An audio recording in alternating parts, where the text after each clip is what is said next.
Let's do the lunch rush. It is brought to you by our friends at Fry the Coop with 9 Chicagoland locations and counting. So there's got to be one getting near you now. It's the best fried chicken sandwich you're going to have, period. End of story. That's it. So everybody knows it. We love Fry the Coop. Adam, what's going on? Absolutely, gentlemen. It's the best chicken sandwich you'll get. An Olympic update, so plug your ears for a second if you're a weirdo. Because I think if you can't watch these lives, what are you doing? The United States has 75 total medals right now, the leader. We do not have the most gold medals. That is still China right now with the most gold, 21. We have 19. Simone Biles added a silver medal in the floor exercises to her medal total. And you'll be happy to know that the Italians took home the gold in the beam. In the beam. In the beam today. Right, way to go. Yeah. A lot of balance, the Italians. Forza Azzurri. Yeah. Okay. Well, Simone fell, so. There was some controversy with an Italian boxer over the weekend. We don't need to get into that. I feel like that's for a different radio station. I didn't know. Okay, my bad. I didn't know what it was. All I saw was like briefly popped up on my social about some controversy with the Italian female boxer. Yeah, you might want to look into that. You might want to look into that. You might want to check that story out before during the break, Carmen. Bring it up randomly. Take a look. Take a look. Oh boy. Take a look. Bring up that during the break. Oh boy, I don't even know what to think. Is she not really a paisan or something? Is she like that's it? Yeah, that's it, Carm. There was a big controversy over the weekend. J.K. Rowling was tweeting about her maybe not being true Italian. Yep, that was it. Is this like Yannick Sinner, the tennis guy? That's it. I said he can't The whole nation is just up in arms over it. Yeah. Just came back and she was questioning the nationality. 100% correct. All right, I'll look into it. Good man. I'll look into it. Jeez. I'll look into it. I gotta. That's great. You guys accuse me of not paying. You're on it, Jurko. But there's a very funny way for him to describe what's going on. All right, All right, over the weekend, the NFL released their clickbait propaganda machine. The top 100 NFL list rounded out their top 10. Number 10, Max Crosby. Number 9, Travis Kelce. Number 8, TJ Watt. Number 7, Trent Williams. Number 6, Chris Jones. Number 5, Myles Garrett. Number 4, Patrick Mahomes. Ooh. Number 3, Christian McCaffrey. Number 2, Lamar Jackson. And number 1, Tyreek Hill. Come on, silly list. Come on, Patrick Mahomes. Come on. What are we doing? Yeah, it's a dumb list. Come on, man. And it doesn't excite conversation at all. It's just a stupid list. It really doesn't even deserve. What are we doing? Christian McCaffrey. Come on. I mean, how is there another quarterback ahead of Patrick Mahomes? Come on. Like, Lamar's great. He's not better than Patrick Mahomes. That's why it's just it's nonsense. Jaylon Johnson shouldn't be upset either. That was the next thing. Jaylon Johnson was left off of the list. It's a stupid list is what I would tell Jaylon Johnson. You want me to play Jaylon real quick? Yes, and he had these comments. Yeah, Jaylon Johnson said this about not being on the top 100, and that's ridiculous that he wouldn't be on the top 100 coming off the year he's coming off of. Point blank period. There ain't no way there's 100 guys. I mean, especially if we going by the season. Like, is it by season? Is it just by names? Like the top 100 names in the league? Or is it like, how do you guys know that how it goes? What is it? No, I'm asking. Do you like it's from like last year, from 2023?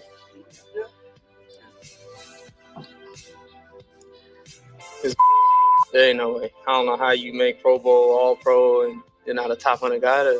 I mean, I could have been 101, I guess, but Aaron Rodgers didn't even play in the season. He was voted. So, I mean, hey, everybody made mistakes. It ain't just the media that do it. Players, clearly, if they voted for this, they made some mistakes. But it is what it is. I mean, end of the day, I know the truth, and it's okay. I got some more for him. And that's all that matters, Jaylon. Use it as fuel if you need to. Thank you. It's a silly list. What else can He's much healthier than the offensive line. Yes. Well, get out there, play, make it done. Good. All right, what else, Adam? All right, so I'm going to give you guys another list here.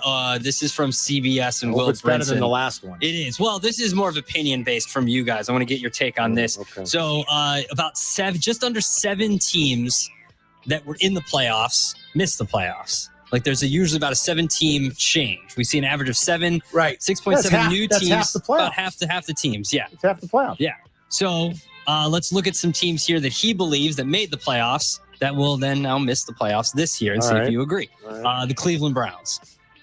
I think Cleveland is going to be awfully close. I need them to get to 9 because I bet they're over. So as long as they get to 9, I'll be happy. They're going to be close. I'll say Cleveland is a playoff team again. I say Cleveland misses. All right. I hope they at least get to 9, though, so I win my bet. The Pittsburgh Steelers, which is, if you watch what's going around Pittsburgh Steelers camp, Justin Fields has looked really good. I'll say they miss. Jurko? Yeah, they had 3 teams make it from that division. I think Cincinnati goes this year. I've got Pittsburgh missing. All right, the Tampa Bay Buccaneers. Well, definitely missing. Only one team will go to the playoffs there. That's what I'm guessing. And I believe the Atlanta Falcons are taking pole position there. And some of this is a little dependent on Cousins playing a full year. But if he does, I say they win that division and Tampa misses. Right. The Houston Texans. I'm going to say they make it. I'm going to say they make it. I say they make it. Yeah, I think CJ's pretty good. And I think the additions they made, I think that team's going to be pretty good. I think they stay. Yeah. A lot of controversy around this team right now, the Dallas Cowboys. It's a tough one. You know, like Mike and I, an odds couple last Friday, Mike North and me, we previewed NFC East. Like if you listen the last couple of years or if you're at Football Fest, I gave out Dallas's over in each of the last 2 years. And it cashed each of the last 2 years, Yerk. They've actually gone 12-5 in 3 straight years. I think the case to be made is for their under this year. I think at some point there's got to be some regression on that defense. I think it's coming. Certainly just the takeaway giveaway numbers have to regress. They have to. Like every relevant piece of NFL data over, 3-4 years tells us that it's got to regress. They lost their defensive coordinator. I know Mike Zimmer is pretty good at it, but like they lost Dan Quinn. I feel like that team's taking a step back. Like that's a tough one for me. I'd probably say miss. I would have never have guessed they were 36-15 in the last 3 years. That's exactly what they are. I would not have guessed that. Yeah. But I have Dallas still in it. Okay. I'll say miss just because I think they're going to win under, but they could win 10 and go to the playoffs. That's a tricky one for me. I think they only win 9 or 10, but maybe they're fringy for the playoffs. I am in. They're very fringy. All right, the LA Rams. Boy, they got a lot. You see all the injuries they have right now? That's a team that could miss. They won I don't know how many games at the end of last year to get in. Do you know what I mean? Yeah. They were on a streak last year. I'll say miss. Yeah. I'll go miss with them. And the final team, our neighbors to the north, the Green Bay Packers. I love my Green Bay Packers. I think they make it. Hey, Chicago, Detroit, and Tampa Bay. How about them Vikes?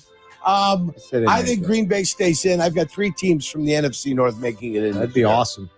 All right, there you go. There's the Lunch Rush brought to you by the great folks at Fry the Coop. It's Carmen and Jurko. We'll be right back.